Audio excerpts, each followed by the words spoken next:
Төртүнчү чейрек. Предмет: Кыргызстандын жана дүйнөнүн тарыхы. 5-класстар үчүн. Мугалими: Бердиева Булай Салиевна.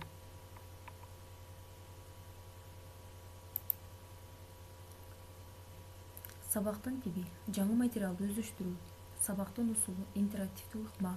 Сабактын жабдылышы: окуу китеби, план конспект, схемалар, сүрөттөр, таблицалар, техникалык каражаттар. Анда эмесе, урматтуу окуучулар, бүгүн биз сабагыбызды баштайбыз. Сабактын темасы: Римдин байыркы цивилизациясы. Кана балдар, айткылачы, буга чейин Рим шаары жөнүндө укканбызбы?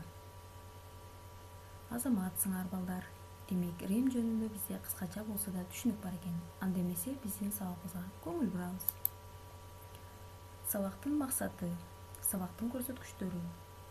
Эгерде окуучулар байыркы Рим цивилизациясы, Римдин негизделиши жөнүндө маалымат алышса, ал эми сабактын максатында байыркы Рим цивилизациясы, Римдин негизделиши жөнүндө маалымат алышат. Өнүктүрүүчүлүк. Окуучулар сынчыл ойломдорун, ыкма-машыгууларын, көндүмдөрүн өнүктүрө алышса, сабактын максатында сынчыл ойломдорун, ыкма-машыгууларын, көндүмдөрүн өнүктүрө алышат. Тарбия берүүчүлүк. Окуучулар окутулган окуу материалдарын практикалык жагдайларда колдоно билүүгө, өзүнүн көз карашын коргой билүүгө, өз өлкөсүнүн тарыхын башка өлкөлөр менен салыштыра билүүгө үйрөнө алышса, сабактын максатында окуучулар окутулган окуу материалдарын практикалык жагдайларда колдоно билүүгө, өзүнүн көз карашын коргой билүүгө, өз өлкөсүнүн тарыхын башка өлкөлөр менен салыштыра билүүгө үйрөнө алышат.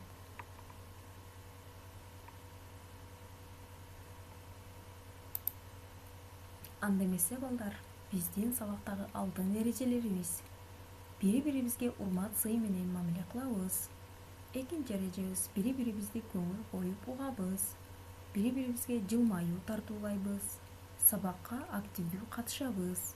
Сабакка кечикпей келебиз. Мына окуучулар, бүгүнкү биздин эрежелерди сактайбызбы? Азаматсыңар балдар. Анда эмесе, биздин бүгүнкү жаңы теманы окуп үйрөнүүнүн планы. Биринчи тапшырма: окуу үчүн текст. Анда эмесе, Италиянын географиялык чөйрөсү жана калкы. Мына окуучулар, өзүңөр картадан көрүп тургандай эле, Италия, борбор шаары Рим жөнүндө биз бүгүн. Бул мына силер картадан көрүп тургандай аялдардын өтүк сымал формасында жайгашкан. Италиянын географиялык чөйрөсү жана калкы. Балкан жарым аралынын батыш жагында Апеннин жарым аралы жайгашкан. Жарым аралды Апеннин тоо кыркасы бойлоп жатат. Бул аралда темирдин, жездин, курулуш ташынын, чопонун кендери бар. Климаты болсо жылуу жана жаан-чачындуу. Жарым аралдын түштүк бөлүгүн музоолор өлкөсү Италия деп аташкан. Мына ушундан кийин бул Италия деген сөз бүткүл жарым аралга тарап Италия деп аталып калган. Римдин негизделиши. Тибр дарыясынын жээгинде дыйканчылык менен кесиптенген чакан кыштак болгон. Бул чакан кыштак кийин чоң шаарга айланган. Биздин заманга чейинки 753-жылы Рим шаары негизделген. Ал эми уламыштар боюнча биздин заманга чейинки 754-753-жылдары эгиз бир туугандар Ромул жана Рем негиздегендиги айтылат. Мына урматтуу окуучулар, силер сүрөттө көрүп тургандай эле Ромул жана Рем бул эки бир туугандар. Уламыштарга караганда бул эки бир туугандарды эне карышкыр эмзип чоңойдурган экен. Ал эми байыркы Римдеги падышалык башкаруу кандай болгон? Римдеги падышалык башкаруу эң алгач Рим империя деп жарыяланганда Юлий Цезардын колунда болгон. Жана бул Юлий Цезардан кийин бийликке Октавиан Август дагы келген жана Антоний келген. Ал эми бул сүрөттө биз Октавиан Августтун айкелин көрүп турабыз.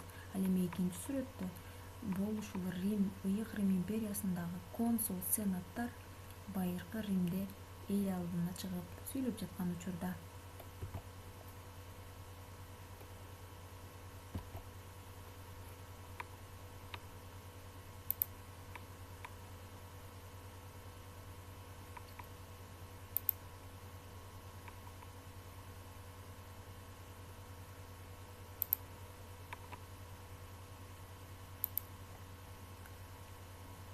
Ал эми Рим шаары байыркы Рим скульптуралык эстеликтери менен дүйнөгө белгилүү болгон.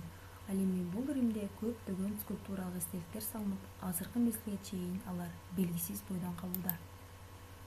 Бул сүрөттө байыркы Римдин жалпы көрүнүшүн көрүп турабыз. Байыркы шаар болгондуктан аябай шаарда үйлөр көп жайгашкан жана эң кызыктуусу тоолордун этегинде жана деңизди бойлой салынгандыгы айтылат. Колизей. Балдар, Колизей жөнүндө буга чейин укканбызбы? Азаматсыңар балдар. Колизей бул дүйнөдөгү эң кереметтүү курулуштардын бири. Бул байыркы Римде жайгашкан. Ал байыркы мезгилде амфитеатр деп дагы аталып, Колизей өзүнүн укмуштуудай курулгандыгы, өзгөчө архитектурасы менен, стили менен айырмаланат. Бул Колизейде көптөгөн гладиаторлор өлүп кеткен. Гладиаторлор булар ким? Байыркы мезгилде гладиаторлор деп эң күчтүү кулдарды атаган. Мына ушул эң күчтүү кулдар гладиаторлор Колизейде элдин чогулгандасында алар күрөшкө түшкөн. Бул сүрөт ошондон силерге фото баян. Анда эмесе окуучулар, силерге суроо берип коеюнчу. Байыркы Италияда кандай уруулар жашаптыр? Азаматсыңар балдар. Италия деген сөз кандай маани түшүндүрөт экен? Жакшы, туура, музоолор өлкөсү деген түшүндүрөт. Анда эмесе, урматтуу окуучулар, сабакка активдүү катышкан окуучуларды баалайбыз. Үгө тапшырма, параграф 20 текст окуп келип, эне карышкыр тууралуу аңгеме түзөбүз.